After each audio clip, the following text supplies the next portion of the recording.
membahas tentang pengertian kristalgrafi, dan struktur kristal. Kristal merupakan suatu padatan yang mempunyai ion, atom, dan molekul yang disusun secara teratur dan polanya berulang melebar secara 3 dimensi. Kristalgrafi merupakan ilmu yang mempelajari tentang struktur dan karakteristik material kristalin. Pada struktur kristal disusun oleh atom atau ion atau molekul yang teratur dan berpola. Struktur kristal berkaitan dengan susunan atom atau ion atau molekul pada kristal. Beberapa senyawa dapat membentuk kristal dengan komposisi yang sama, tetapi dengan susunan atom atau molekul yang berbeda, sehingga menghasilkan struktur 3 dimensi yang berbeda pula. Ini saya akan menjelaskan tentang perbedaan dari kristal dan juga amorf. Perbedaan kristal dan amorf sendiri yaitu, pertama, dilihat dari pengertiannya. Kristal merupakan suatu benda berbentuk padatan yang terbentuk dari atom-atom, ion-ion atau molekul-molekul padat yang tersusun secara berulang dengan jarak yang teratur dalam 3 dimensi. Sedangkan amorf merupakan padatan yang terbentuk karena proses kristalisasi yang terlalu cepat sehingga susunan atom, ion, dan molekulnya tidak teratur. Perbedaan kedua yaitu karena struktur atomnya rigid, kristal memiliki titik pipih yang lebih tinggi dibandingkan amorf, sedangkan titik pipih amorf sendiri itu tidak pasti.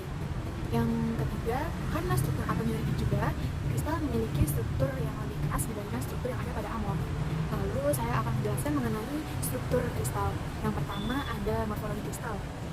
Morfologi kristal dibentuk oleh bidang-bidang yang membatasi antara kristal yang satu dengan kristal yang lain.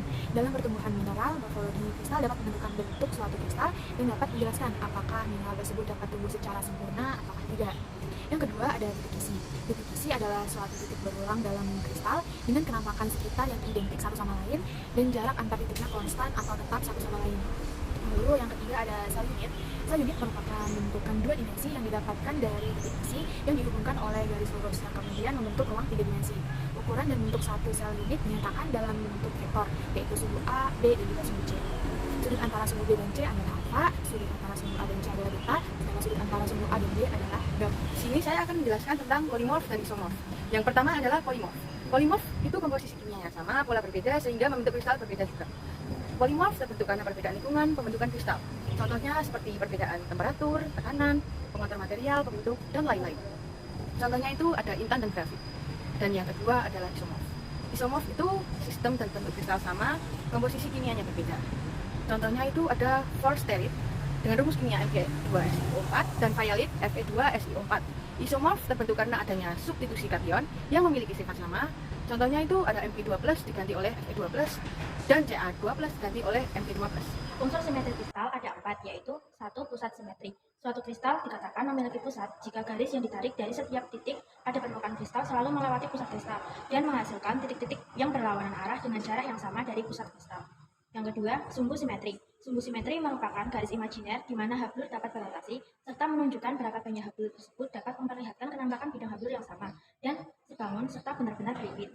Yang ketiga, bidang simetri. Bidang simetri merupakan bidang imajiner. Bidang simetri merupakan bidang imajiner yang saling mencerminkan satu sama lain. Oleh karenanya, sering disebut sebagai jamin kristal. Suatu kristal dapat memiliki beberapa bidang simetri. Yang keempat, simetri gabungan. Simetri gabungan adalah simetri yang diperoleh dengan merotasi kristal pada sudut tertentu. Misalnya 60 derajat, 90 derajat, 120 derajat, atau 180 derajat.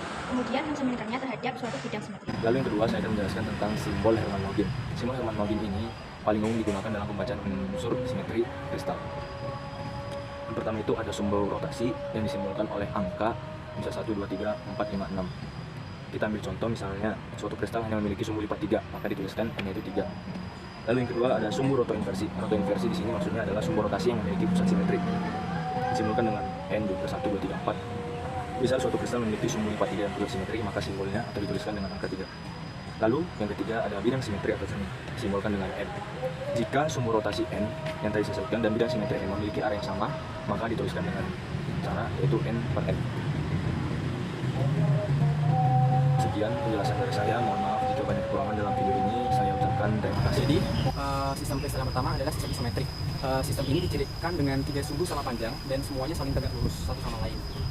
Pembagian kelas dari sistem ini dibagi menjadi 5, yaitu tetratoidal, diploidal, hextetahedral, gyroidal, dan hexoctahedral.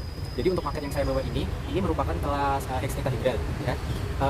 Untuk kelas ini memiliki sumbu simetri lipat 2 sebanyak 3, sumbu simetri lipat 3 sebanyak 4, dan tidak memiliki sumbu simetri lipat 4 dan 6. Kelas ini memiliki bidang simetri sebanyak 6, dan kelas ini memiliki pusat simetri.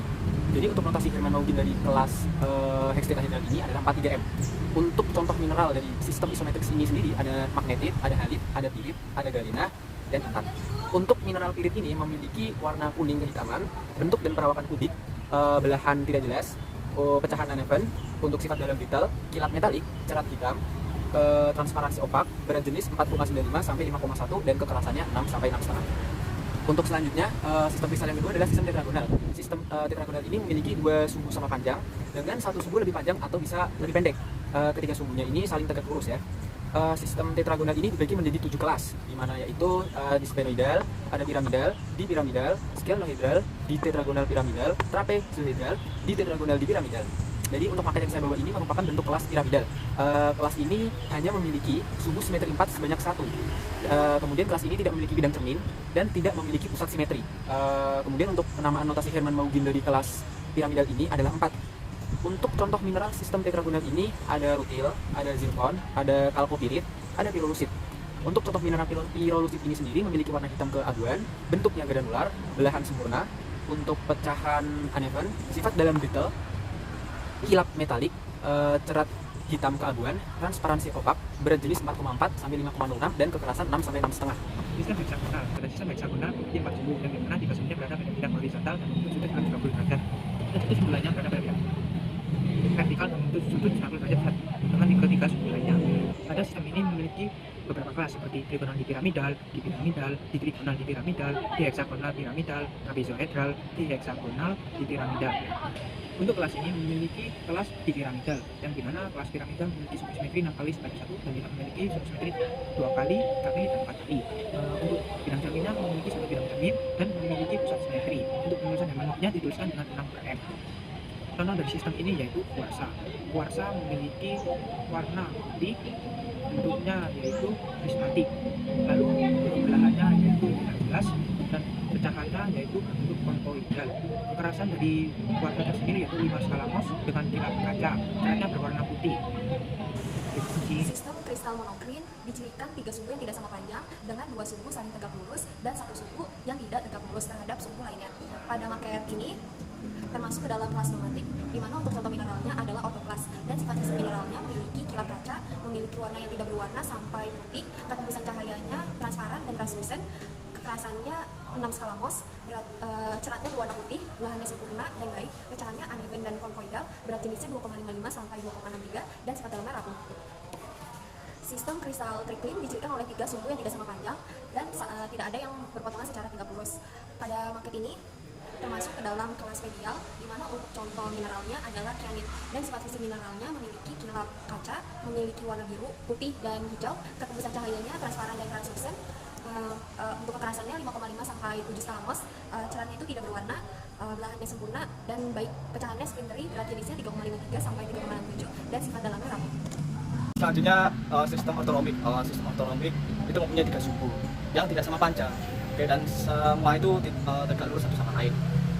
Dan untuk rumusnya yaitu A tidak sama dengan B, tidak sama dengan C, dan alfa sama dengan beta sama dengan gamma 90 derajat. Untuk klasifikasinya sistem ortoromik itu mempunyai 3 kelas ya, 3 kelas. Yang pertama itu piramidal, dipiramidal, dan disphenoidal. Untuk kelompok kami itu buku yang ortoromik piramidal ya. Untuk ortoromik piramidal itu mempunyai sumbu simetri lipat 2 sebanyak 1 dan tidak mempunyai sumbu simetri lipat 3, 4, dan 6. Untuk bidang simetrinya itu ada 2 dan tidak mempunyai inti pusat atau pusat simetri. Untuk simbol Hermann Mauguinnya itu MM2 ya. Oke, untuk contoh dari sistem ortoromik itu salah satunya yaitu olivin. Tahu kan olivin ya? Olivin itu mempunyai kilap, kilapnya seperti kilap kaca. Untuk warnanya itu kuning atau kuning kehijauan ya. Untuk ketembusan cahaya dia itu transparan sampai translucent, dan untuk kekerasan itu 6,5 sampai 7 Mohs, atau bisa diserat pakai apa namanya itu, paku baja ya. Paku baja itu sama ya, 6,5 sampai 7. Untuk ceratnya itu warnanya putih. Untuk belahannya itu lemah atau pur ya. Untuk pecahan itu konsoidal. Untuk perawakannya itu masif sampai granular. Sifat dalamnya itu brittle atau rapuh. Dan untuk berat jenis itu 3,2 sampai 4,5